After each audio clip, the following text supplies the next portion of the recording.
Hello students, इस worksheet में हम 9th क्लास के सामाजिक विज्ञान के आपका जो अर्थशास्त्र का सेक्शन है उसके कार्यपत्रक संख्या 23 जो कि 31 अगस्त के लिए है, इसको पढ़ेंगे।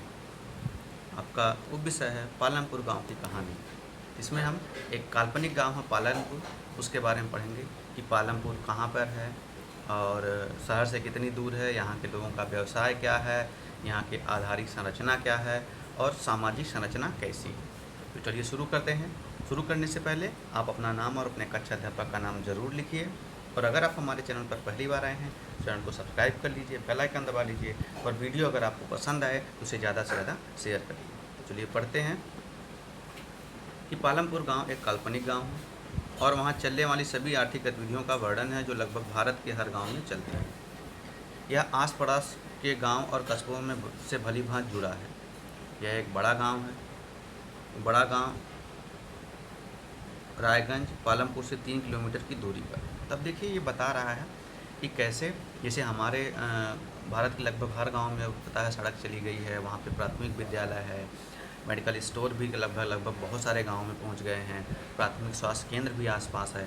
तो ऐसे जो बड़े गांव हैं, छोटे गाँव कोई नहीं जहाँ बड़े गाँव हैं, तो यह है। यहाँ से एक बड़ा गाँव रायगंज है जो 3 किलोमीटर दूर है।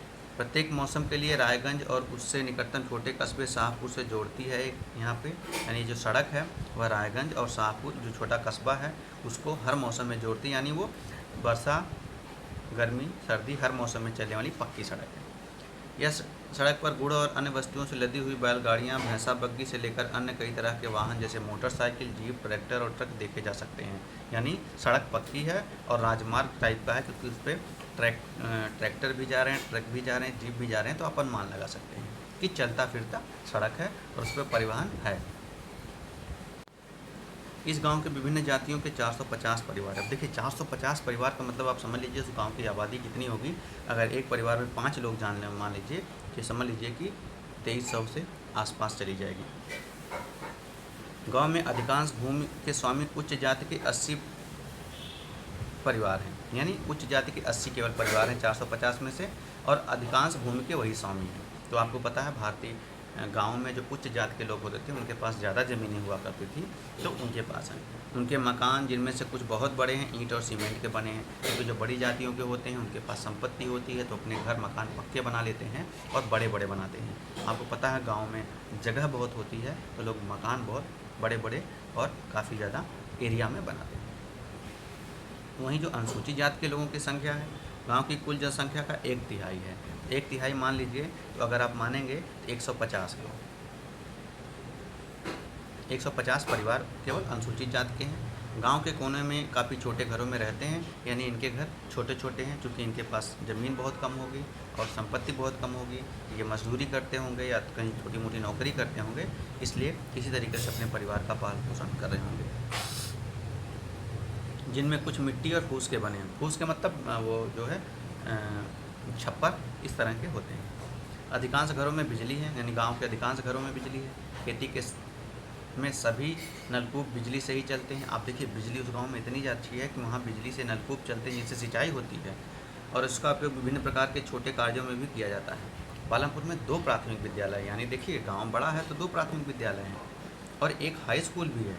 गांव में एक राजकीय प्राथमिक स्वास्थ्य केंद्र भी है, यानी बहुत बड़ा गांव है और आसपास से जुड़ा हुआ है। इस कारण से यहाँ पे सारी सुविधाएं जो हैं वह मौजूद हैं। निजी औषधालय है और रोगियों का उपचार भी किया जाता है। तो आप समझ लीजिए कि पालमपुर एक विकसित गांव है जहाँ पे सभी प्रकार की संरचनाएँ जो मानव के लिए ज़रूरी होती हैं वह हैं।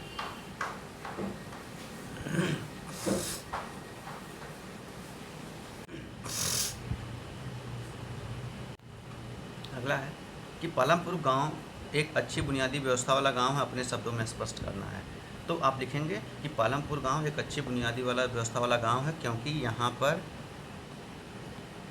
पर क्या क्या है, स्कूल है,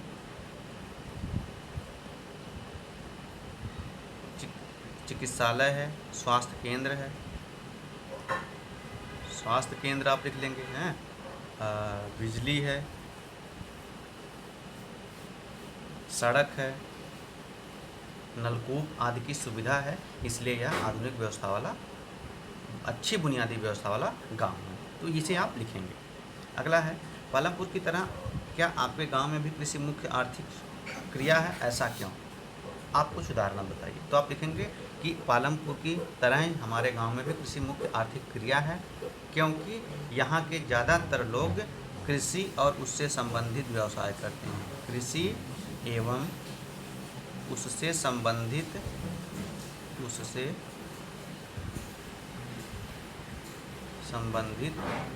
व्यवसाय करते हैं।